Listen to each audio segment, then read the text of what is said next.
Pues buenas tardes y bienvenidos al Conde Duque, este centro cultural del Ayuntamiento de Madrid, del que gracias a la compañía de Fernando Sánchez Castillo vamos a descubrir muchas cosas de su historia que no conocemos. Vamos a visitar lugares que no son habitualmente visitables y todo esto gracias a Fernando, su interés en la historia de este lugar, de este espacio específico dentro de su trabajo, y también gracias a Javier Martín y a Pablo, coordinador del centro, y a un maravilloso guardajurado que nos va a enseñar. Sin él no podríamos acceder a ninguno de los lugares que vamos a visitar.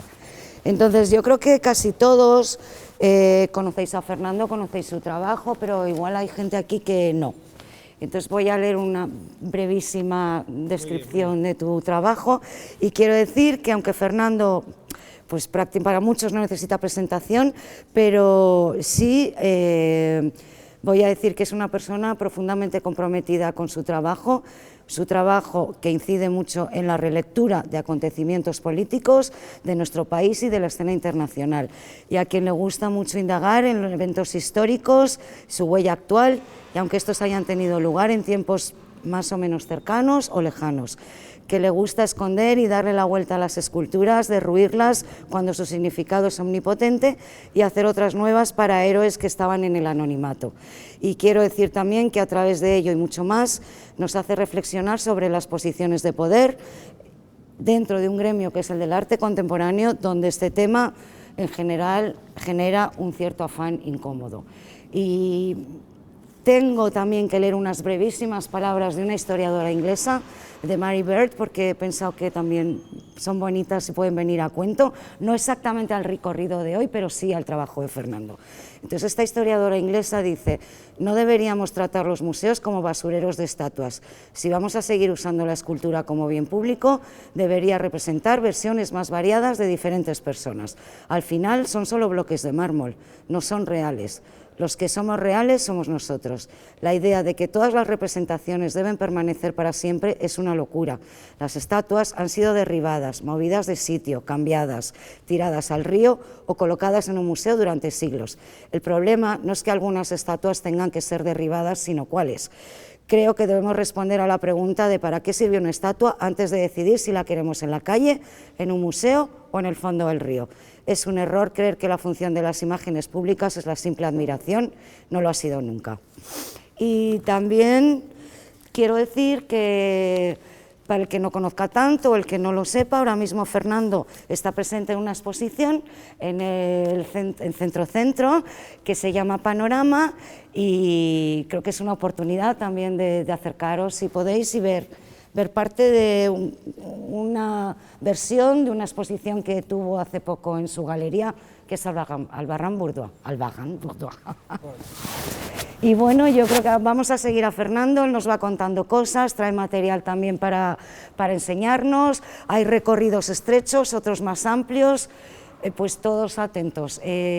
Preguntas, como el recorrido tenemos un tiempo limitado, yo creo que podemos hacer al final en un sitio que va a ser el Torreón, penúltimo sitio, porque vamos a acabar en la puerta del centro, ya en la calle, que la fachada, la portada tiene mucha historia y mucho que contar, y pues preguntas os ruego al final para el artista si tenéis, ¿eh?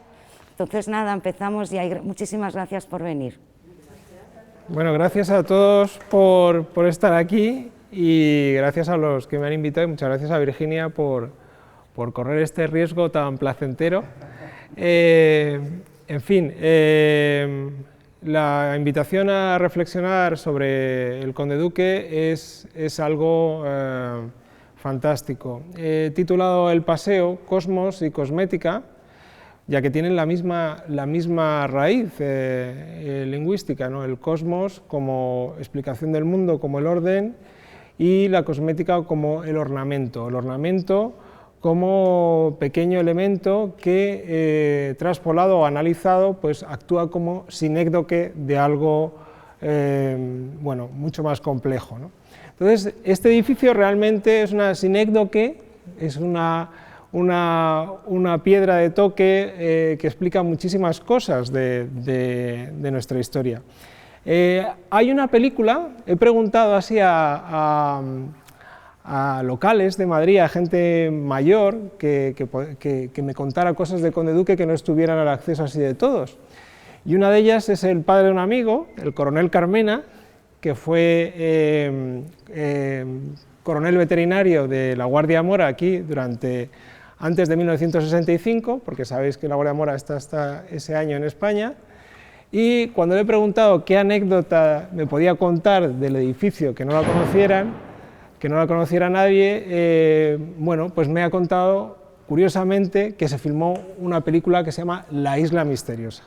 Me parece fantástico. La Isla Misteriosa es de un libro de Julio Verne, como todos sabéis, y La Isla Misteriosa también me parece un símil muy bonito de este edificio, que es muy grande, que está en el centro de Madrid, pero que muy pocos conocen, o muy pocos bueno, pues tienen la capacidad de saber cosas específicas de este edificio. La Isla Misteriosa se rueda en el año 73, curiosamente, es de Bardem, y bueno, luego os pasaré unas imágenes en las que podéis ver algo que no se puede ver habitualmente, que es este edificio con su real razón de ser, que es, bueno, el caballo. La policía a caballo, los guardias de corps a caballo, y bueno, empieza como si fuera un poco el lejano oeste, Gettysburg, algo así. El origen del edificio es una orden de Felipe V, que como sabéis, en 1717 es rey de España después de una prolongada guerra de sucesión. Y esa guerra de sucesión, bueno, pues trae consigo el uso y maneras de la corte francesa. Felipe V siempre es un rey que quiere parecerse más a los reyes franceses que a los españoles anteriores, quema o arde el palacio, el Alcázar de Madrid de los Austrias, y bueno, pues al igual que su abuelo Luis XIV, pues se trae una serie de guardias de corps que son su escolta personal. Estos guardias de corps son 600 guardias y 400 caballos que se constituyen en 4 compañías, 2 españolas, una flamenca y una italiana, que se distinguen por sus colores. La española es roja, la flamenca es azul y la italiana es verde. Recuerda mucho a las banderas todavía de estos países. Estos guardias de corps, claro, 600 caballos, 600 guardias, 400 caballos, pues requieren una infraestructura impresionante. Se le encarga al marqués de Vadillo, corregidor de la Villa de Madrid, el sacar el dinero para construir toda esta inmensa mole que se preserva casi en su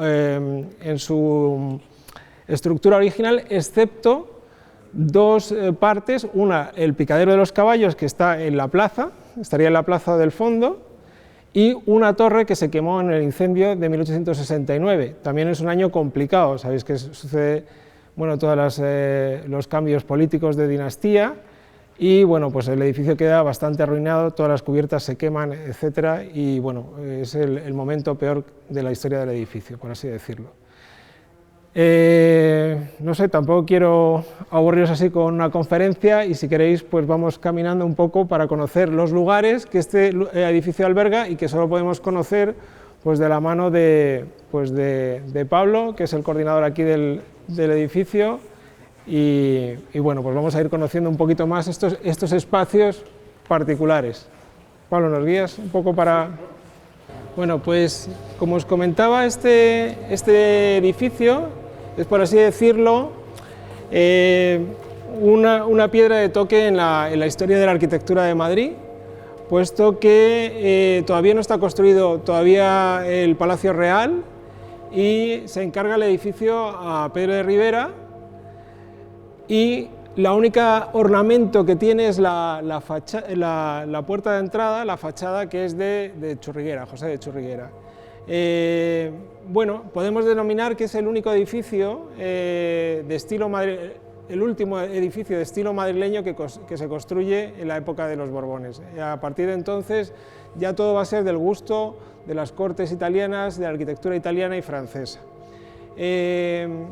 Este edificio se construye con la aportación de los madrileños, bueno, en un radio de 10 leguas. Una legua equivale a 5 kilómetros, a 5.000 metros, 572 metros, es decir, que tiene si hiciéramos un radio, una circunferencia, los habitantes, los contribuyentes de unos 55 kilómetros aportaron a la construcción de este edificio. En esta zona, mi fantasía es que quizá estuviera conectada la salida de los caballos y de la guardia personal del rey, esos 600 guardias, que era una guardia extremadamente costosa para los ejércitos de aquella época, pues eran nobles, oficiales haciendo oficio de soldado. Bueno, tenía la salida hacia Palacio, la salida oficial hacia Palacio, hacia proteger cualquier contingencia por esta zona, pero también se rumoreaba que había algún subterráneo que conectaba directamente el interior del palacio con el interior del cuartel, ¿no?, para proteger mejor al rey. Tal es así que en 1821, cuando el trienio liberal, Fernando VII, bueno, pues sufre un ataque en el palacio al que se le tiran todo tipo de verduras y bueno, un motín, los únicos que protegen al rey, ni siquiera al ejército, son los guardias de corps. Actúan contra el pueblo, sofocan el motín y luego, claro, como es el trienio liberal, Fernando VII se ve obligado a disolver temporalmente, a disolver el cuerpo hasta que en el 23 es vuelto a restituir su poder absoluto, pues disuelve con gran pena para él, puesto que son los únicos que le han defendido, el cuerpo de guardias de corps. Bueno, esta sería esa zona en la que yo fantaseo con ese pasadizo, ese túnel que llevaría de aquí al Palacio Real. Vamos a continuar por la sala de bóvedas y vamos a salir hacia un callejón que tiene un nombre bastante peculiar.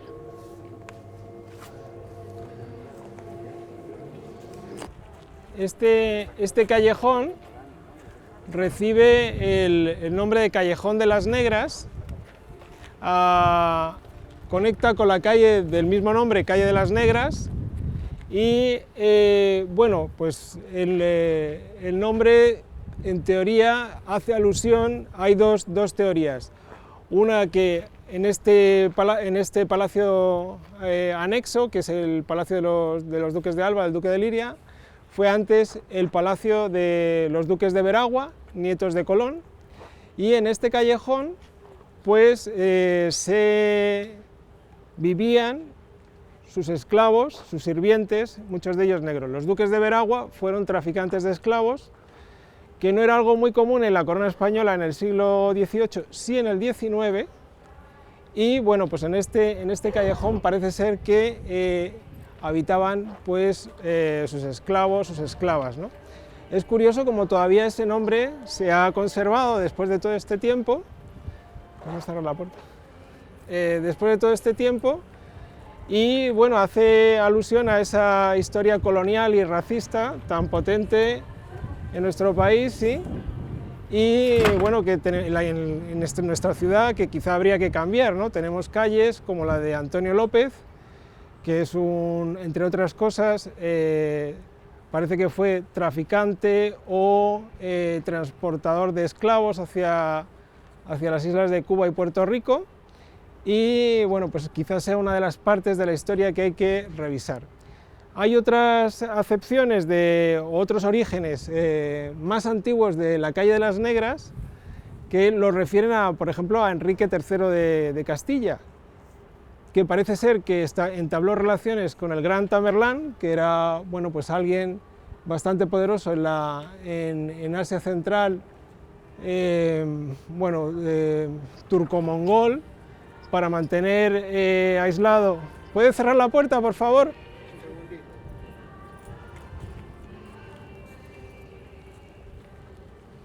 Es el único caso en el que el edificio hace ruido más que la calle, ¿no?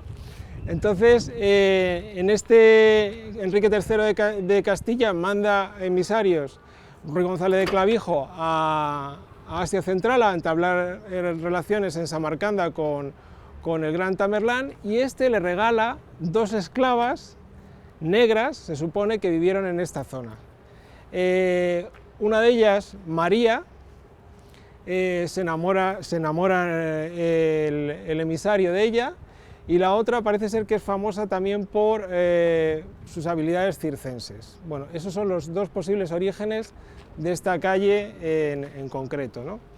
Es curioso el poder de los duques de Veragua o de la Casa de Liria en este contexto. Quizás se especula también que da nombre al propio edificio, cuartel del conde duque. Según mesórenos romanos, lo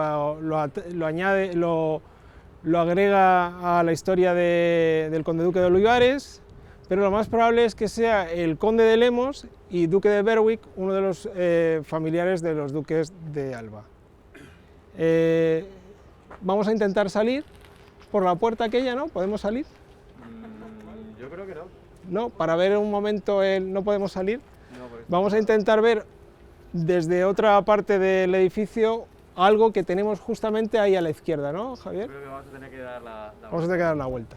Pues vamos siguiendo a Pablo. Bueno, pues estamos en donde estaba el telégrafo óptico, que fue un sistema de comunicación que duró bastante poco en España, aunque se inició con bastante prontitud, al igual que en Francia y en Inglaterra.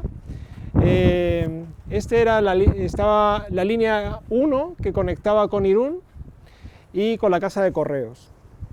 Los telégrafos ópticos, como su nombre bien indica, hay que verlos, ¿no? Entonces, imaginaos la cantidad de torres que hay que situar de aquí hasta Irún para poder hacerlo. Este sistema de telégrafo óptico, aunque ya había señales de humo, hasta la guerra de Troya refieren a sistemas ópticos y tal, y en la Edad Media en Cataluña había sistemas de comunicación a través de humo, etc., es debido a que en el siglo XVIII hay un avance técnico con respecto a las lentes y sus aberraciones ópticas que se corrigen, y entonces en ese momento sí se pueden interpretar distancias, mensajes a gran distancia. ¿Cómo lo hacían? No era como el Morse, es decir, letra a letra, sino que había un libro de códigos y las torres transmitían un mensaje determinado y solamente un oficial tenía ese libro de códigos que podía interpretar los mensajes, es decir, eran mensajes bastante limitados. Aunque se empieza muy pronto, claro, la cantidad de inversión que había que hacer para construir esas torres pues hace que España no sea en el siglo XVIII un país que tenga esa capacidad de comunicación tan grande como otros países, y es un sistema que pronto fracasa. Se completa en torno a 1847, es cuando está este telégrafo funcionando, pero inmediatamente después ya empieza el telégrafo eléctrico, y con el desarrollo del ferrocarril, que permite que te puedas comunicar también en curva, porque los ópticos solamente funcionaban cuando estabas frontalmente y había que establecerlos justo en línea recta, pues desbanca rápidamente a estas torres de comunicación. Antes, en este edificio, como os he contado, había en 1869 un gran incendio, había otra torre también de vigilancia de lo que era el cuartel, se destruye, y el arquitecto que se encarga de la restauración en los 80, desde el 69, Julio Cano Lasso, pues plantea su reconstrucción. Es algo que todavía que le faltaría todavía al edificio para recuperar un poco su esencia primigenia. La torre estaba justo allí, en aquella parte. Desde aquí, desde esta zona, en la época de la Guerra Civil sabéis que hay otro cuartel, que es el cuartel de la Montaña, que estaría por aquella zona, que ahora es donde está el templo de Bod. Es un cuartel similar a este, y ese cuartel, el 17 de julio del 36, pues recibe la orden, al igual que todos los cuarteles de Madrid, de acuartelarse, de meterse en el cuartel toda la oficialía y la tropa, y quedarse encerrados. El cuartel de la Montaña se subleva como sabéis, el general Fanjul toma el mando, los milicianos, la gente del pueblo viene a buscar armas en la Guardia de Asalto, la Guardia Civil, incluso a este cuartel. Este cuartel, el coronel abre las puertas a cierto número de milicianos para que vean que no se están sublevando, que no se están como en el cuartel de la montaña.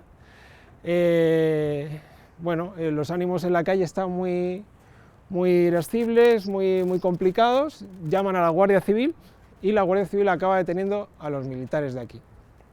Esos militares van a diferentes prisiones, van a la prisión de Modelo, al Ministerio del Ejército, al Ministerio de la Guerra, que está junto a Centro, el cuartel general del Ejército, van a otras prisiones militares y al final acaban volviendo otra vez aquí. Durante esos años del 36 al 37 se establece incluso una checa, que es la conocida como la checa del cuartel de transmisiones. Algunos oficiales que estaban aquí presos son llevados a Paracuellos y son fusilados durante esos eventos, ¿no? Solamente la intervención de lo que se denomina con el seudónimo del Ángel Rojo, Melchor Rodríguez, el anarquista encargado de las prisiones, genera un momento de control en esa situación de las checas en la ciudad de Madrid. ¿Qué más decir? Que hasta el año 43 el suelo de este edificio pertenece a la Casa de Alba, en que se vende. En el año 69 deja de ser propiedad del Ministerio del Ejército y a partir de entonces pues empiezan todas las recuperaciones y todas las reconstrucciones que hacen de él un sitio de cultura. Entre las cosas curiosas que no nos da tiempo a ver, pues está el Museo Municipal, con un despacho que a mí me parece fascinante, que aunque es una reconstrucción, que es el despacho de Gómez de la Serna, que reúne una colección, es una especie de Wunderkammer, de Cámara de las Maravillas, ¿no? Con todas las cosas, los objetos que él atesoraba durante ese tiempo. El Archivo de Madrid, también, que recoge documentos desde el siglo XII, incunables, etcétera, que también las visitas son, por razones obvias, complicadas y solamente para investigadores. Y el Conde Duque reúne una serie de edificios y de historias que es tan vasto y tan heterogéneo que sigue siendo esa isla misteriosa para muchos madrileños y que espero que nos anime a visitarlos. La fachada no se protegió. ¿Por qué? Igual porque los proyectiles venían desde la casa de campo del Cerro de Garavitas y si os dais cuenta la fachada es difícil que cayeran, ¿no? La metralla que os quería enseñar, que está junto a la calle de las Negras, la podéis ver ahora cuando salgáis, yo creo que no se protegió porque el Comité de Reforma y Saneamiento de Madrid quizá no quería proteger un cuartel, no quería proteger un cuartel y una checa, ¿no? Se protegieron hasta 10 monumentos, el Instituto San Isidro, la iglesia de San Antón, es decir, muchos de ellos, ¿no? Otro hecho curioso que sucedió aquí es que aquí estaban acantonados los guardias, los marinos de la Guardia Imperial de Napoleón, que salen en el cuadro de los fusilamientos del 3 de mayo, es decir, esos guardias estaban aquí. Goya se documentó especialmente bien, los edificios que se ven en el cuadro no es exactamente este, sino el cuartel del Prado Nuevo, que estaba delante.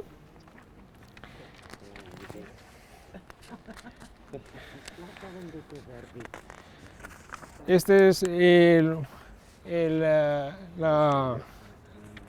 incendio de 1869. Y esta es una de las grandes fantasías del nuevo Felipe V, que sería Francisco Franco, que es su guardia mora. Sabéis que emplea en la guerra civil unos 100.000 adolescentes, jóvenes marroquíes.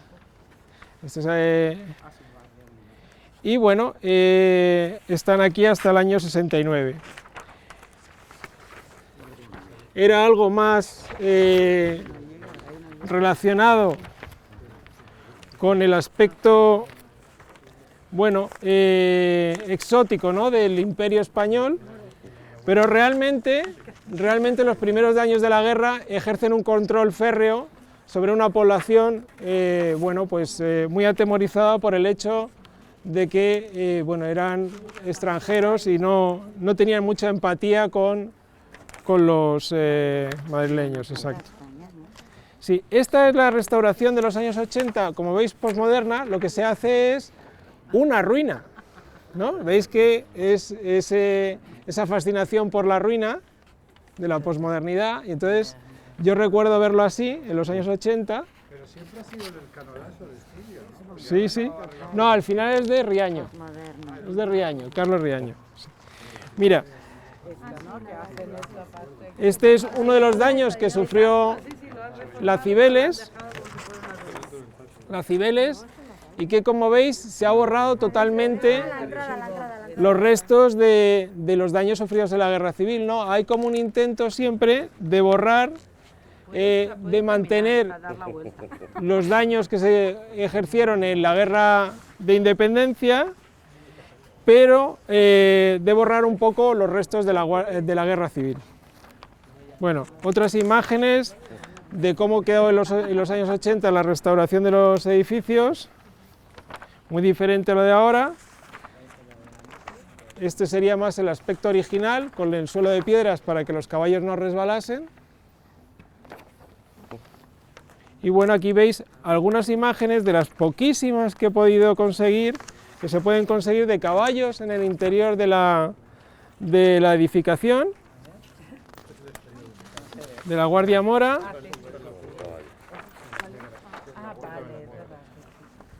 Más caballos. Del 41 al principio de la Guerra Civil está utilizado por un cuartel de caballería, varios cuarteles de caballería y cuartel de transmisiones. Bueno, voy a hacer circularlo así de esa manera, ¿no? Incluso la Segunda República, pues su guardia de honor está, bueno, está situada en este cuartel. Bueno. Este es el aspecto que tendría después del año 65, de abandono absoluto, el cuartel, ¿no? Y es donde se filmó la película esta que os cuento de La Isla Misteriosa, que os recomiendo verla porque es divertidísima, porque por su falta de presupuesto pues es realmente, sale Omar Sharif y bueno, pues es bastante interesante, y la única oportunidad de un documento que hay de caballos dentro del edificio, ¿no? Durante los años 60-70 la policía municipal y bomberos, es decir, ocupan el edificio, y bueno, pues se dan circunstancias bastante curiosas e interesantes.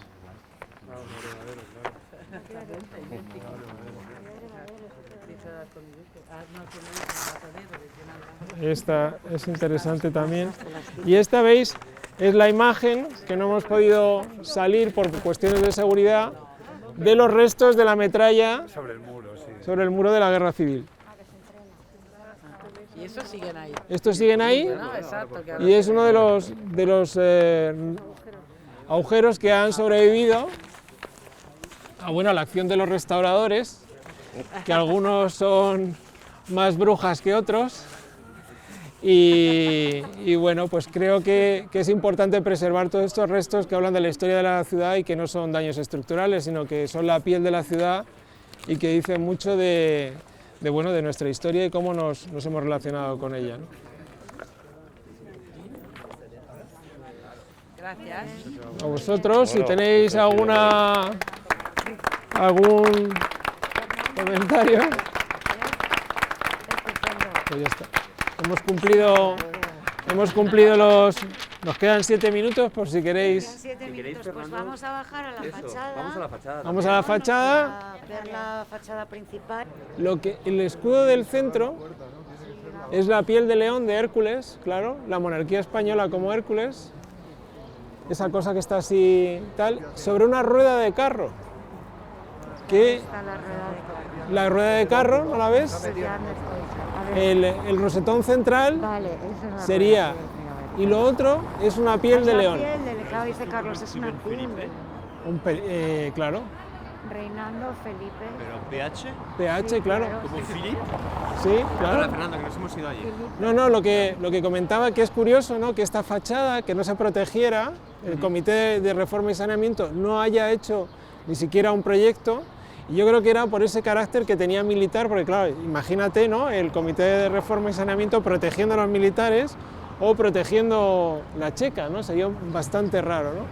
El escudo central, bueno, es una fachada que, por supuesto, es el único ornamento que tiene el edificio, que, como decíamos, es el último de estilo madrileño, por así decirlo. Fue muy denostada en el neoclasicismo, y en la parte central tiene una rueda de carro, cuya simbología no he logrado encontrar, y la piel de un león, que es la piel del león de Nemea, que es una de las tareas de Hércules, ¿no? La monarquía española, como sabéis, siempre se asocia a Hércules y a ese héroe, ¿no? Que es capaz de hacer pues, cosas increíbles, ¿no? Y la piel de león, tanto como el toisón de oro, son parte de la nueva simbología de los Borbones. Y esta efectivamente es de Chorriguera, pero no se protegió. Es muy raro. El escudo es moderno. Sí, eso ya será más moderno. Sí. Muy bien. Muchas gracias. Vamos a acercarnos. Vamos a acercar a ver los restos de metralla.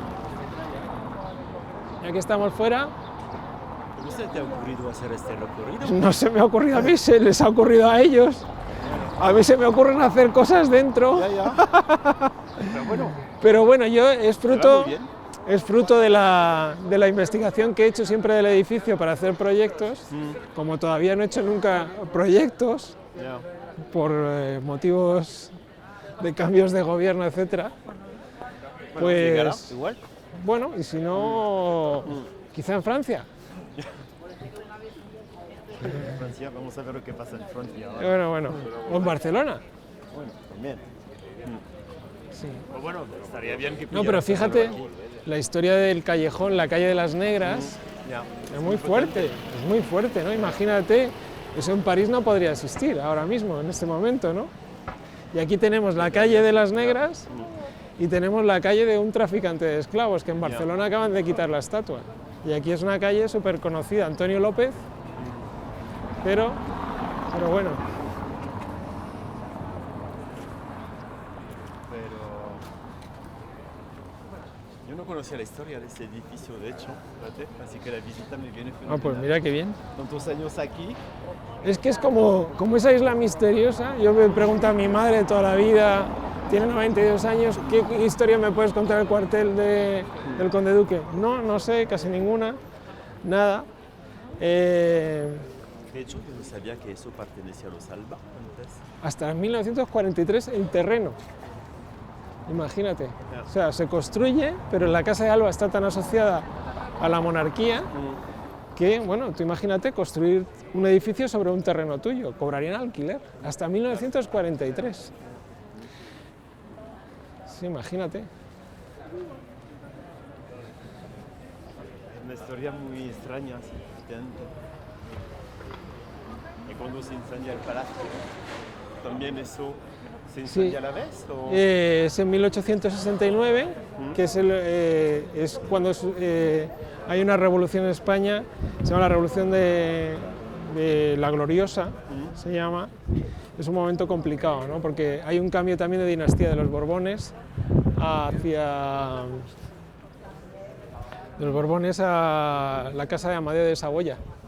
Se trae a Amadeo de Saboya, que está 3 años en Madrid. Es un cambio dinástico también que está sucediendo. No sé. Efectivamente, esta calle, este resto que nos lo hemos pasado todos desapercibido ahora mismo, incluso cuando íbamos buscándolo, es restos de metralla de algún proyectil que caería aquí. Proyectil de aviación o proyectil de los que venían del Cerro de Garavitas.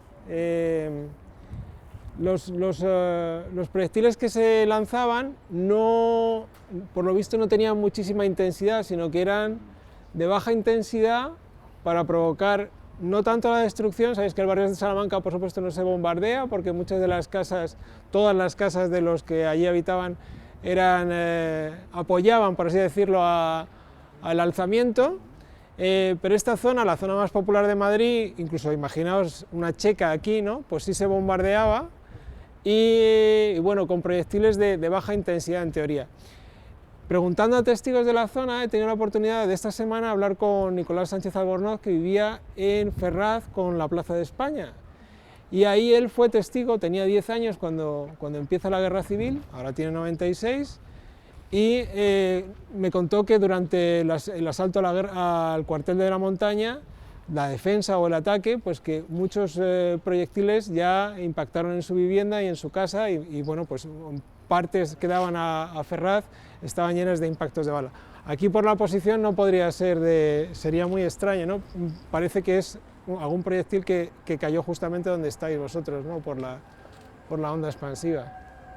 Estos restos, pues como os comentaba, yo creo que tenemos la misión también de identificarlos y de protegerlos, porque habla muchísimo de ese carácter, ¿no? de Madrid de resistir, ¿no? Toda la labor de protección de monumentos es única. Si vemos hoy las imágenes de la guerra en Ucrania, la gente protege los monumentos como lo simbólico, como algo muy importante. Azaña dijo que más importante que la monarquía o la república era el Museo del Prado, ¿no? Y yo creo que el arte es lo que realmente define a la sociedad y lo que la agrupa, ese diálogo entre generaciones del pasado y del futuro, ¿no? Y que somos, bueno, pues simples albaceas, ¿no?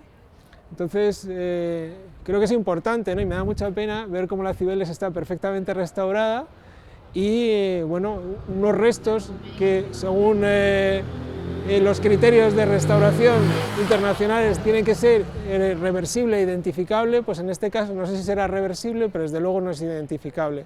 Y hasta hace muy pocos uno podía acercarse a la Cibeles y ver cómo el león, que según nos situamos de la derecha, pues le faltaba pues parte del morro. Pero está así sucediendo con muchas cosas. Ataques, por ejemplo, a iglesias, como la iglesia de San José, que fue tiroteada por milicianos, pues en una restauración de hace pocos meses se han borrado esas huellas, ¿no? O sea que es un poco una inconsciencia de lo que sucedió en un pasado no tan lejano, ¿no? Puesto que todavía hay testigos de época. Yo creo que porque pertenece a alguien que no quiere gastarse el dinero en restaurar. Y porque el ladrillo es más difícil de restaurar que la piedra. Sí, claro, no lo La piedra hay resinas, etcétera, y el ladrillo es mucho más difícil de restaurar. Y bueno, si no es un daño estructural, pero hay mucho todavía, ¿no? Si miramos con atención, hay pequeños gestos en Madrid, pequeños restos que todavía están sin identificar. Entonces, La zona del río, los puentes, bueno, algunos todo. tienen-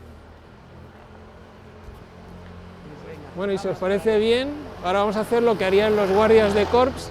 La guardia mora no, porque no bebería alcohol, pero nosotros vamos a tomar una caña que también es tradición. A vosotros, gracias. Sí, este lateral está restaurado, ¿no? Porque Este un poco lateral, absurdo que haya exactamente. impactos y aquí no, ¿no? Pues esto es el gran fallo, efectivamente. Sería algo como aquello de allí.